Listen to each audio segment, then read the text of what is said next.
नमस्ते प्यारे बच्चों। मुझे आशा ही नहीं पूर्ण विश्वास है कि इस महामारी के दौर में आप घर पे अच्छे से होंगे और स्वस्थ होंगे।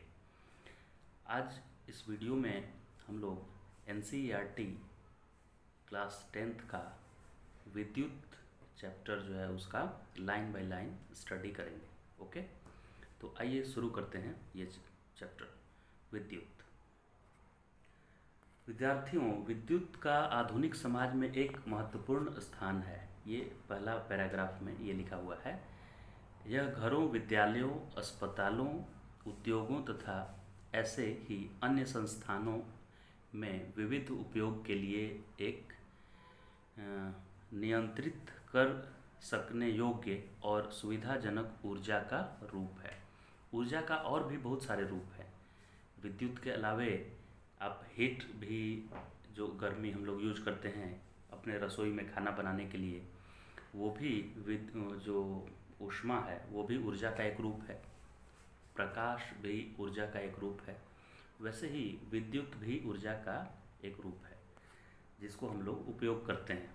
ये पहले इसमें पैराग्राफ में है। फिर है विद्युत धारा और परिपथ। विद्युत धारा क्या होता है और परिपथ क्या है, इसमें इसे परिभाषित किया गया है।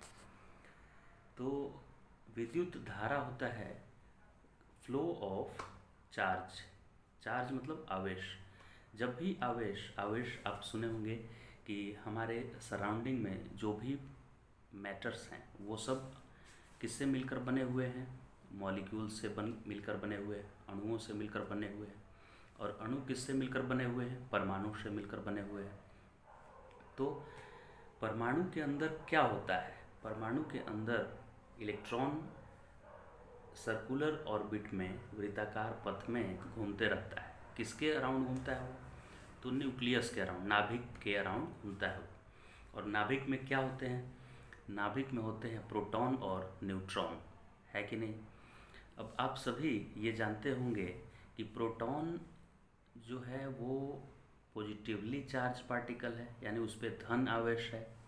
और न्यूट्रॉन न्यूट्रल है, वो अनावेशित है।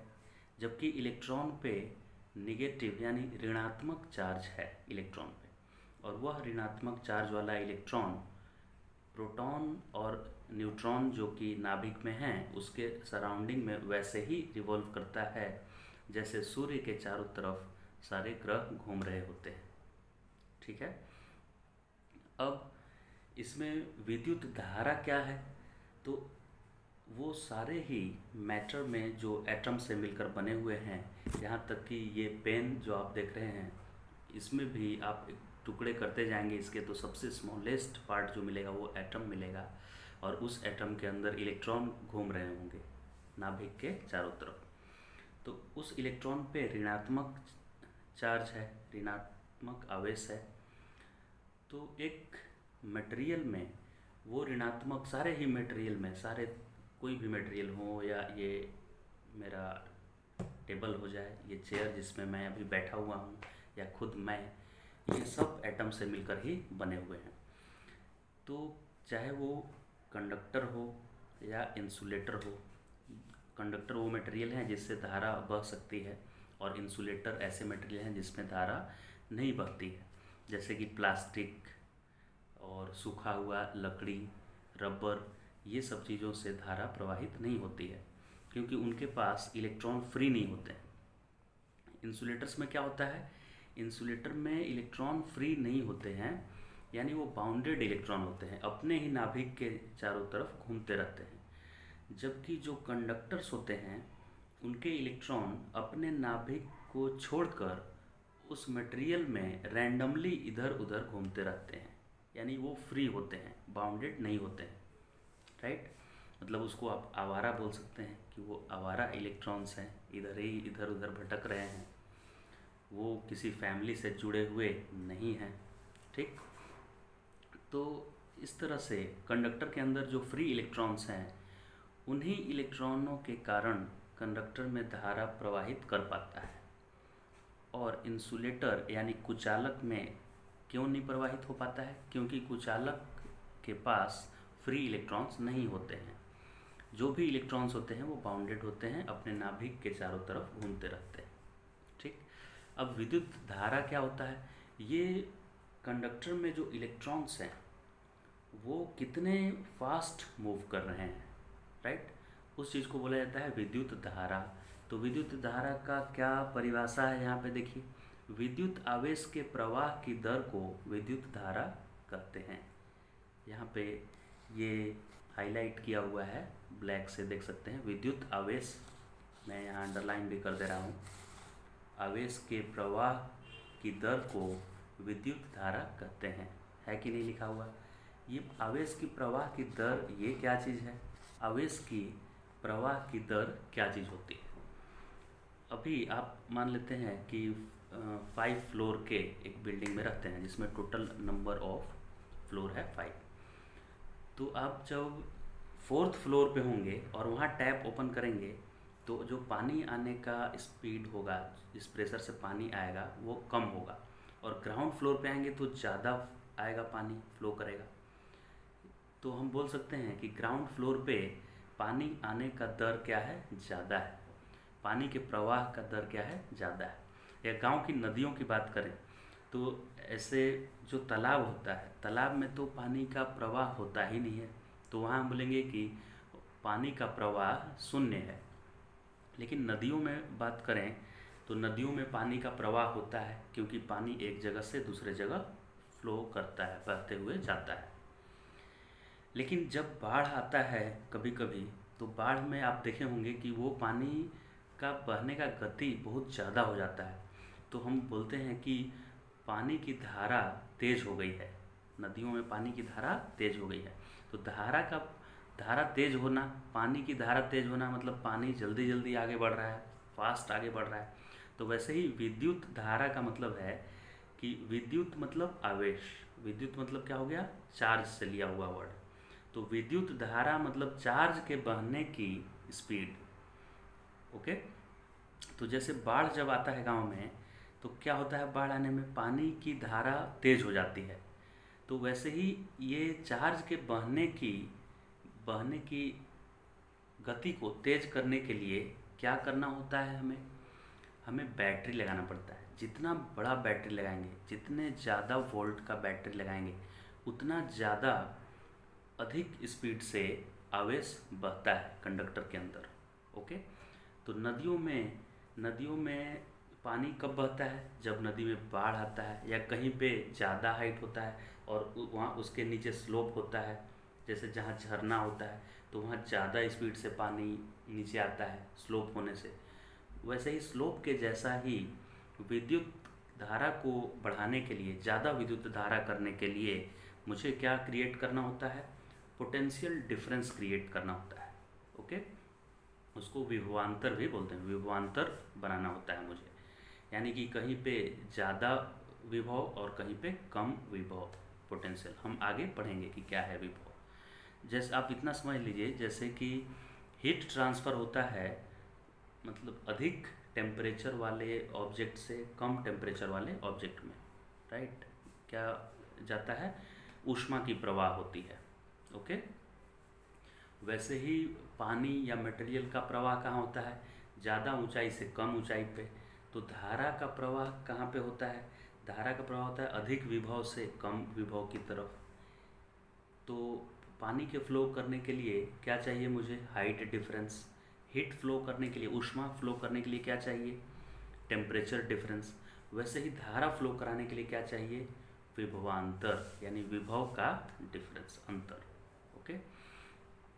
तो धारा प्रवाहित, जैसे आपको एक जगह दिया हुआ है कि इस वायर में, पर्टिकुलर एक वायर दिया हुआ है और उस तार में बोल रहा है कि 2 एम्पियर का करंट बह रहा है, और एक दूसरा तार दिया हुआ है जिसमें ज़्यादा करंट बह रहा है। उदाहरण के तौर पे यहाँ पे अगर मैं इस उजले वाले तार को देखूँ, जो कि ऊपर से देखिए ये आ रहा है तार, तो मैं अगर इस उजले वाले तार को, हाँ आ गया, इस उजले वाले तार को अगर मैं देखूं तो इसमें मान लेते हैं कि 5 एम्पियर की धारा आ रही है, और इस काले वाले तार से अगर 2 एम्पियर की धारा जा रही है, ऐसा हम मानते हैं, तो इसमें क्या अंतर है? इसमें यही अंतर है कि उस उजले वाले तार में 5 एम्पियर की धारा आ रही है। मतलब अगर इसके किसी भी क्रॉस सेक्शन को आप देखें, मतलब आप यहाँ पे खड़े हो जाएं और इस तार को देखें, पूरे तार को यहाँ से यहाँ तक नहीं देखना है, एक ही जगह देखना है इस तार को। तो यहाँ से 1 सेकेंड में 5 कूलम चार्ज यहाँ से यहाँ चला जाएगा, आगे जाएगा, 5 आवेश चला जाएगा, 5 कूलम। और इसमें अगर 2 एम्पियर अगर धारा इसमें इधर से इधर आ रही है, तो इसके किसी भी जगह को, एक जगह को आप ध्यान लगा कर देखेंगे तो वहाँ से प्रति सेकेंड यानी 1 सेकेंड में 2 कूलम चार्ज जाता हुआ दिखेगा। तो धारा का मतलब समझ गए क्या है? धारा का मतलब क्या है कि प्रति सेकेंड किसी भी जगह से कितना कूलम चार्ज आगे बढ़ रहा है। तो ओबियसली जहाँ पे ज़्यादा धारा होगा वहाँ प्रति सेकेंड ज़्यादा चार्ज जा रहे होंगे एक जगह से दूसरे जगह, मतलब इसको क्रॉस करके। ओके, तो इसमें 5 एम्पियर करंट है, तो प्रति सेकेंड मैंने जहाँ उंगली रखा है उस उंगली से बाएं से दाएं, मतलब इधर से इधर की तरफ प्रति सेकेंड कितने चार्ज जा रहे होंगे? 5 कूलम जा रहे होंगे अगर 5 एम्पियर की धारा है तो। वैसे ही इसमें अगर काले वाले में 2 एम्पियर की धारा है तो प्रति सेकेंड 2 कूलम चार्ज मेरे इस उंगली के बाएं साइड से दाएं साइड की तरफ जा रहे होंगे, यानी फ्लो कर रहे होंगे। तो अब आप समझ गए कि ये धारा क्या है। तो धारा समझ लेने के बाद आइए हम देखते हैं कि विद्युत परिपथ क्या है। इसी पेज में विद्युत परिपथ भी लिखा हुआ है, एक शब्द है, देखिए लिखा है कि किसी विद्युत धारा के सतत तथा बंद पथ को विद्युत परिपथ कहते हैं। किसी विद्युत धारा के सतत मतलब कंटिन्यूअस तथा बंद मतलब क्लोज पथ को विद्युत परिपथ बोलते हैं। तो विद्युत परिपथ क्या हो गया? क्लोज होना चाहिए। जैसे विद्युत धारा इधर से आ रही है सर, तो ये क्या है? क्लोज नहीं है, ये वायर एक स्ट्रेट वायर, सीधा लाइन है। इसको क्लोज कब बोलेंगे? जब ये इधर से इसमें कुछ बल्ब मान लीजिए एक लगा देंगे, या ये सब लगाने के बाद कुछ इसमें स्विच लगा सकते हैं, मतलब ये क्या होना चाहिए? ऐसे बंद हो जाना चाहिए, मतलब जहाँ से शुरू हुआ वहीं ख़त्म होना चाहिए।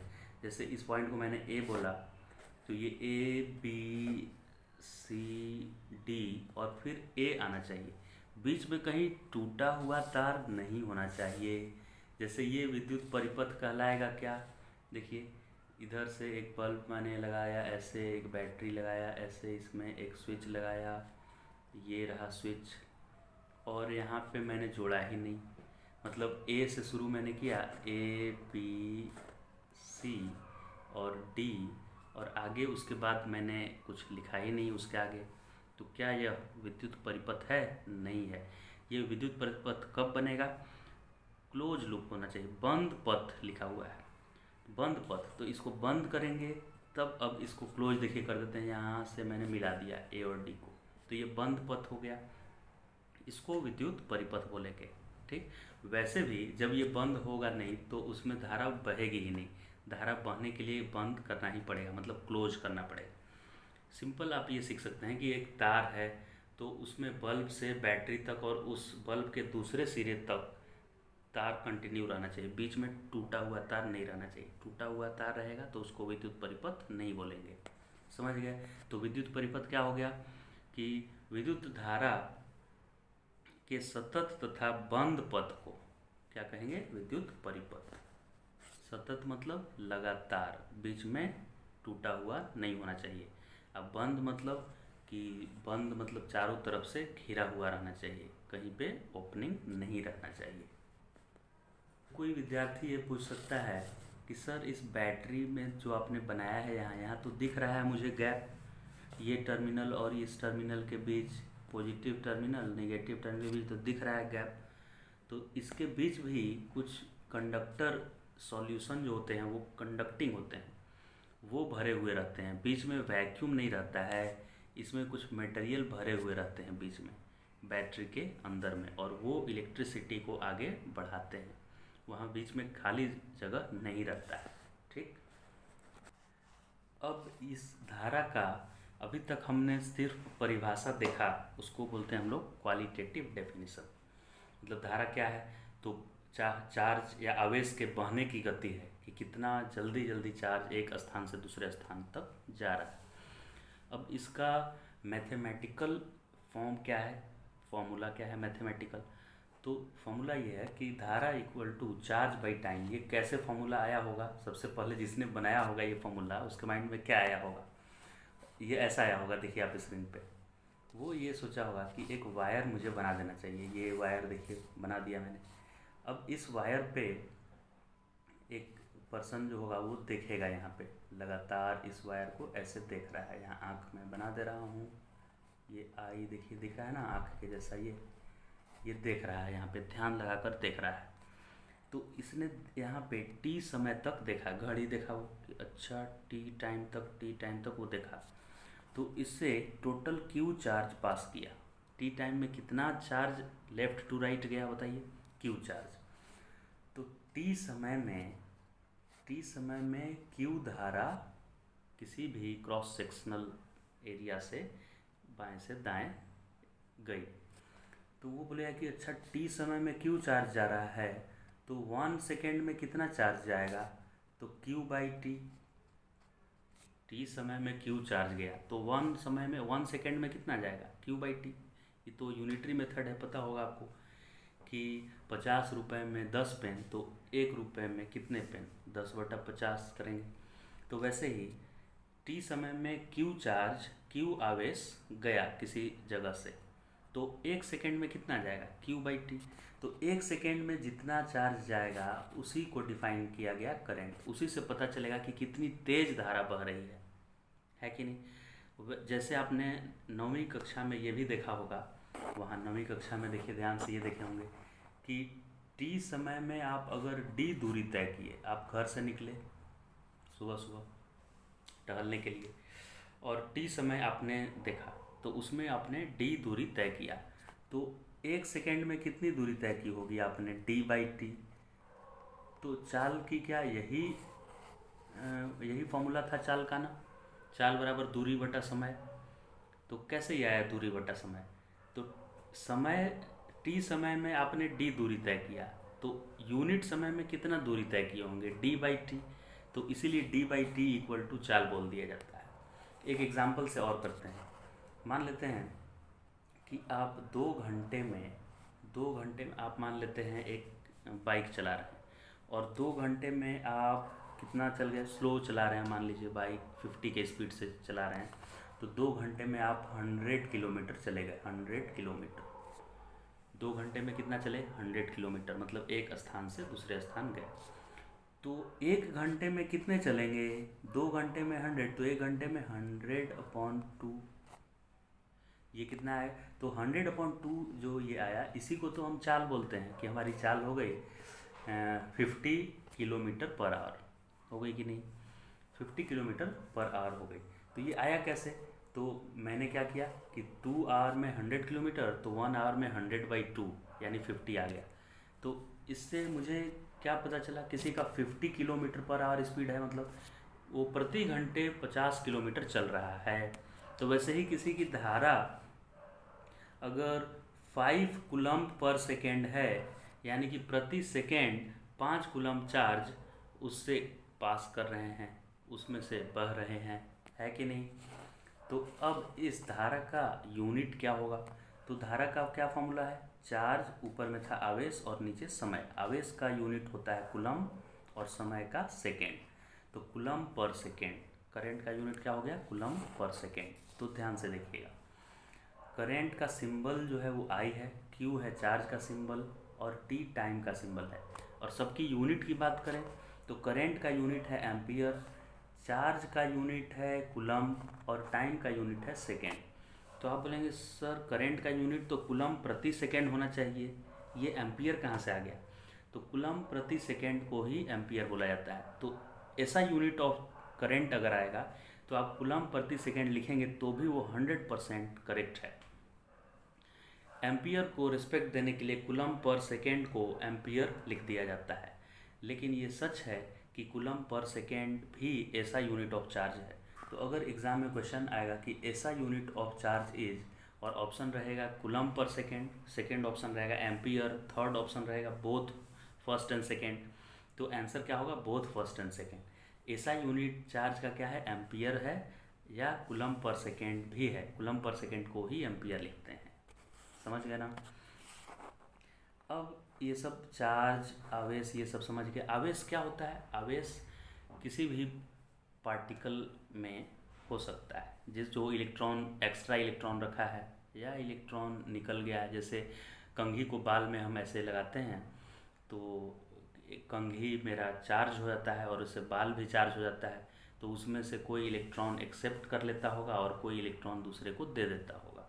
तो जो इलेक्ट्रॉन लेता है उस पर ऋणात्मक चार्ज आता है और जो इलेक्ट्रॉन दूसरे को दे देता है उस पर धनात्मक चार्ज आता है। तो इस तरह से हम किसी भी ऑब्जेक्ट को चार्ज कर सकते हैं, या तो उससे इलेक्ट्रॉन ले लेंगे या उसको इलेक्ट्रॉन दे देंगे।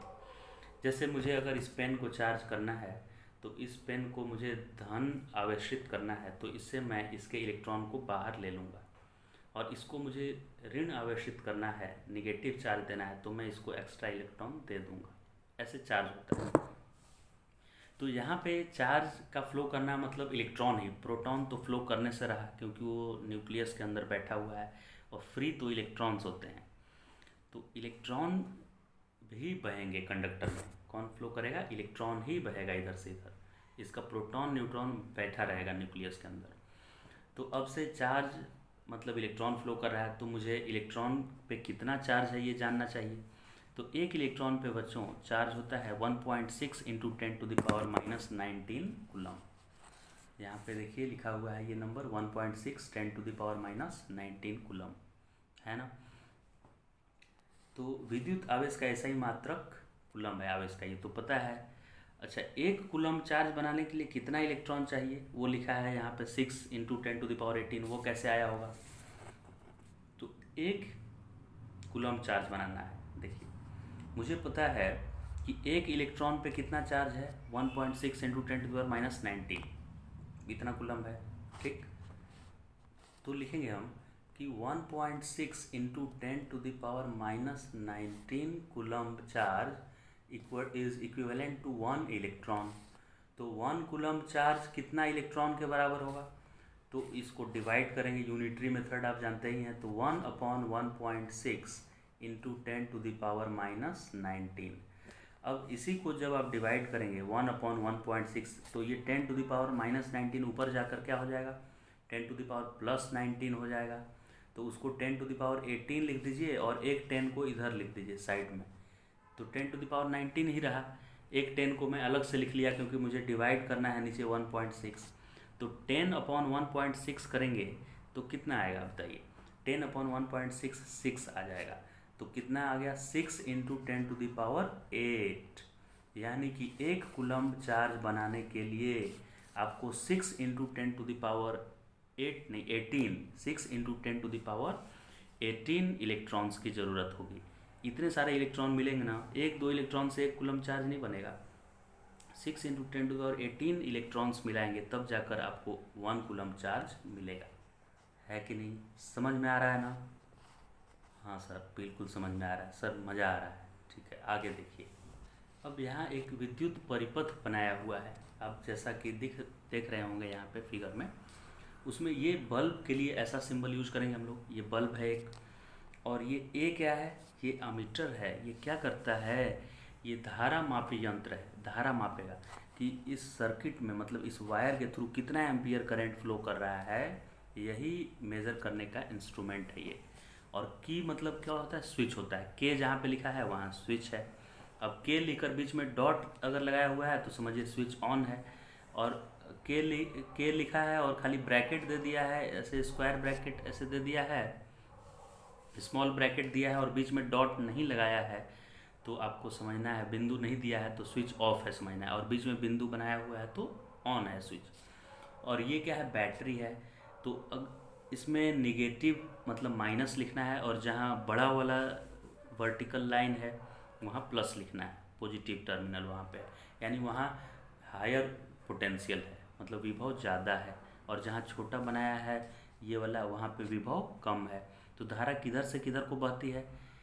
धारा बहती है ज़्यादा विभव से कम विभव की तरफ, मतलब higher potential to lower potential, मतलब प्लस से माइनस की तरफ ऐसे बहेगी धारा। ठीक, अब इसमें दो दो सेल बनाया हुआ है, तो इसको क्लियर कर दें हम। तो दो सेल क्यों बनाया है यहाँ, एक ये और एक ये, तो दो सेल बनाया है ज़्यादा स्ट्रेंथ बैटरी बढ़ाने के लिए बैटरी का। एक ही रहेगा तो उसको सेल बोलेंगे, सिर्फ एक छोटा एक बड़ा टर्मिनल रहेगा तो सेल बोलेंगे। और अगर कॉम्बिनेशन है कि एक छोटा एक बड़ा फिर से एक छोटा फिर से एक बड़ा, तो इसको एक बैटरी बोला जाएगा। ऐसे कॉम्बिनेशन को क्या बोला जाएगा, एक बैटरी। समझ में आया। अब आइए एक उदाहरण सॉल्व करते हैं, बहुत ही बेहतरीन उदाहरण आपके सामने पेश करते हैं। किसी विद्युत बल्ब के तंतु में से 0.5 एम्पियर विद्युत धारा 10 मिनट में प्रवाहित होती है। अच्छा, 10 मिनट में 0.5 एम्पियर, मतलब वो करंट दे दिया है। किसी भी न्यूमेरिकल को सॉल्व करने के लिए अभी मेथड बताते हैं आपको न्यूमेरिकल सॉल्व करने में मज़ा आ जाएगा। आप क्या कीजिए कि क्वेश्चन में जो दिया हुआ है ना उसको चिन्हित कर लीजिए। जैसे यहाँ जैसे ही लिखा क्वेश्चन में, आपको नहीं भी समझ में आएगा क्वेश्चन तो आपका सही आंसर आ जाएगा, सॉल्यूशन सही हो जाएगा। सिर्फ इस स्टेप को फॉलो करें। क्या करना है, जो क्वेश्चन पढ़े उसमें उसका यूनिट देखकर आपको पता चल जाएगा कि कौन सा क्वांटिटी दिया हुआ है। जैसे ये लिख रहा है 0.5 एम्पियर विद्युत धारा, यानी ये आई का वैल्यू है ना, करंट, क्योंकि चार्ज अगर ये होता तो कूलम्ब देता उसका यूनिट, तो इसका यूनिट कूलम्ब तो दिया नहीं है, इसने क्या दिया है 0.5 एम्पियर। तो एम्पियर किसका यूनिट होता है, करंट का होता है। तो ये 0.5 एम्पियर करंट है। धारा 10 मिनट तक प्रवाहित होती है, 10 मिनट। तो 10 मिनट सबको पता है टाइम का यूनिट है, जो नहीं भी पढ़ा लिखा उसको भी पता है कि मिनट समय का यूनिट होता है। तो ये समय हो गया। विद्युत परिपथ में प्रवाहित विद्युत आवेश ज्ञात करें। आवेश तो पता करना है, अननोन है, और ये समय दिया हुआ है। तो अभी तक हमने एक ही फॉर्मूला ही पढ़ा है और उसमें से मुझे Q पता करना है और I और T दिया हुआ है। तो एक ही तो फॉर्मूला है, I equal to current equal to क्या होता था, Q अपॉन T। और ये फॉर्मूला मैंने आपको बताया भी था डिराइव करके कि आया कैसे है ये। तो I equal to Q upon T हो गया। अब इसमें से दो दिया हुआ है और एक निकालना है, तो कितना आसान है। करेंट का वैल्यू आप 0.5 दिया हुआ है, रख दीजिए। चार्ज आपको पता नहीं है क्या है तो रहने दीजिए उसको। समय दिया हुआ है 10 मिनट, तो उसको सेकेंड में बदल कर रखेंगे, क्योंकि ऐसा यूनिट जो होता है ना समय का, वो सेकेंड होता है, मिनट आवर नहीं होता है। तो 10 मिनट में कितने सेकेंड होंगे, एक मिनट में कितना होता है 60 सेकेंड। तो 10 मिनट में 60 इंटू 10 यानी 600 सेकेंड होंगे। तो समय को मैं यहाँ 600 लिख दूँगा। तो अब Q कैसे मिलेगा, क्रॉस मल्टीप्लाई, इस टाइम को इधर लेके मल्टीप्लाई कर दीजिए, चार्ज में ले जाइए। तो 0.5 में 600 गुना कर देंगे तो मेरा आ जाएगा चार्ज कितना है। तो 0.5 इंटू 600 कर दिए तो कितना आंसर आ गया, देखिए 300 कूलम्ब आंसर आ गया। था ना, कितना आसान सवाल था, है ना।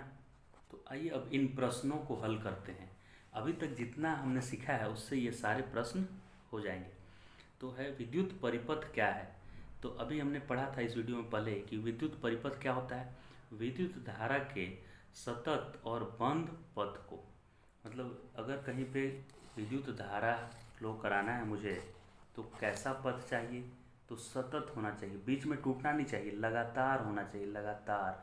बीच में ये सब हो सकता है, बल्ब लगा हुआ है, एक स्विच लगा हुआ है, लेकिन ये इसको बंद रहना चाहिए, स्विच ऑफ नहीं रहना चाहिए, सब बंद रहना चाहिए। फिर ऐसे सब लगा हुआ है, एक सेल भी लगा हुआ है ऐसे, लेकिन आपको बताया था कि सेल के भीतर ये दिख रहा है कि माइनस प्लस में गैप है, लेकिन वहाँ भी कुछ न कुछ भरा हुआ है, केमिकल्स भरे हुए रहते हैं वहाँ। तो इस तरह से सतत होना चाहिए, विद्युत धारा के सतत और बंद पथ को देखिए बंद कर दिया मैंने, जहाँ से शुरू किया वहीं आकर बंद कर दिया, बीच में अधूरा नहीं छोड़ा। तो उसी इसको क्या कहते हैं, विद्युत परिपथ बोलते हैं। समझ गए, विद्युत परिपथ क्लोज लूप होना चाहिए। सर्किट एलिमेंट मतलब बैटरी, बल्ब, स्विच ये सब लगा हुआ रहना चाहिए, और कैसा लूप होना चाहिए, क्लोज हो जाना चाहिए, बीच में टूटा हुआ नहीं रहना चाहिए। ये दूसरा प्रश्न क्या बोल रहा है, देखिए दूसरा प्रश्न क्या है भाई। दूसरा प्रश्न है विद्युत धारा के मात्रक की परिभाषा लिखिए। विद्युत धारा का मात्रक क्या था, विद्युत धारा, चार्ज, आवेश का मात्रक था कूलम, विद्युत धारा का मात्रक था एम्पियर। तो एम्पियर को परिभाषित करना है, तो पहले फॉर्मूला लिख लेते हैं। करंट क्या आया था, चार्ज बाई समय, ऐसा आया था। तो करंट का परिभाषा ऐसे लिखेंगे कि जब किसी क्रॉस सेक्शन से, जब किसी जगह से क्रॉस सेक्शन से 1 कूलम्ब का चार्ज 1 सेकेंड में जाए, 1 सेकेंड में जाए, समझे क्या? इसको भी 1, इसको भी 1 लिख देंगे, तो जो ये करंट होगा वो 1 एम्पियर होगा। तो मुझे विद्युत धारा का मात्रक का ही परिभाषा लिखना है। विद्युत धारा का मात्रक क्या है, एम्पियर। एम्पियर को कैसे परिभाषित करेंगे? एम्पियर को परिभाषित करना मतलब 1 एम्पियर के बारे में बताना कि 1 एम्पियर क्या है। तो 1 एम्पियर वह धारा है जो किसी तार में 1 सेकेंड में 1 कूलम्ब चार्ज के प्रवाह से आया है। या यूँ कहें कि अगर किसी तार में प्रति सेकेंड 1 ही कूलम्ब चार्ज जा रहा है, ज़्यादा नहीं जा रहा है, 1 ही कूलम्ब जा रहा है, 1 सेकेंड में 1 कूलम्ब जा रहा है, तो चार्ज भी 1 और टाइम भी 1। तो ऐसे वायर में हम बोलेंगे कि उसमें 1 एम्पियर धारा जा रही है। तो 1 एम्पियर वह धारा है जो 1 कूलम्ब के चार्ज को 1 सेकेंड में किसी वायर के फ्लो करने से बनती है। समझ गए ना? दूसरे क्वेश्चन का भी हल हो गया, पहले का भी हो गया। तीसरा क्या है, 1 कूलम्ब चार्ज की रचना करने वाले इलेक्ट्रॉनों की संख्या परिकलित करें। तो इसी वीडियो में पहले हमने ये ऑलरेडी सॉल्व कर लिया है कि 1 कूलम्ब चार्ज बनाने के लिए कितना इलेक्ट्रॉन चाहिए, वही बताना है इसमें। तो 1.6 × 10⁻⁻19 कूलम्ब से 1 इलेक्ट्रॉन चाहिए। इतना बनाने के लिए 1 इलेक्ट्रॉन से इतना कूलम्ब बनता है। तो 1 कूलम्ब बनाने के लिए कितना इलेक्ट्रॉन चाहिए? तो 1 ये डिवाइड कर देंगे 1.6 × 10⁻⁻19, इतने सारे इलेक्ट्रॉन चाहिए। और इसको डिवाइड करके ऑलरेडी मैंने निकाला था 6 × 10⁻18 इलेक्ट्रॉन्स आया था ना। यानी कि 6 × 10⁻18 इलेक्ट्रॉन चाहिए मुझे 1 कूलम्ब चार्ज बनाने के लिए। यानी अगर इस पेन पे आपको 1 कूलम्ब आवेशित करना है इसको, तो इससे कितना इलेक्ट्रॉन मुझे छीनना पड़ेगा, इससे निकालना पड़ेगा? 6 × 10⁻18 इलेक्ट्रॉन निकालना पड़ेगा अगर इसको मुझे धनात्मक 1 कूलम्ब चार्ज कराना है तो। समझ में आया कि नहीं? हाँ सर, बिल्कुल समझ में आया सर, इनफैक्ट मज़ा आ गया। मज़ा आया ना बच्चों? अब नेक्स्ट वीडियो में हम लोग इसके आगे का पढ़ेंगे। ये वीडियो इतना ही रखते हैं आज, और अगले वीडियो में यहाँ से हम स्टार्ट करेंगे। ओके? तो ऐसे ही बच्चों आसान भाषा में फिजिक्स के कॉन्सेप्ट को समझने के लिए, भौतिक विज्ञान के कॉन्सेप्ट को समझने के लिए मेरे चैनल को सब्सक्राइब कर लीजिए, ताकि मैं जो भी वीडियो पहले बनाऊँ वो सबसे पहले आप तक आए और आप इसका लाभ उठा सकें। और अपने मित्रों तक भी ये इस वीडियो को फॉरवर्ड कीजिए ताकि वो भी लाभान्वित हो सकें। ओके, धन्यवाद बच्चों।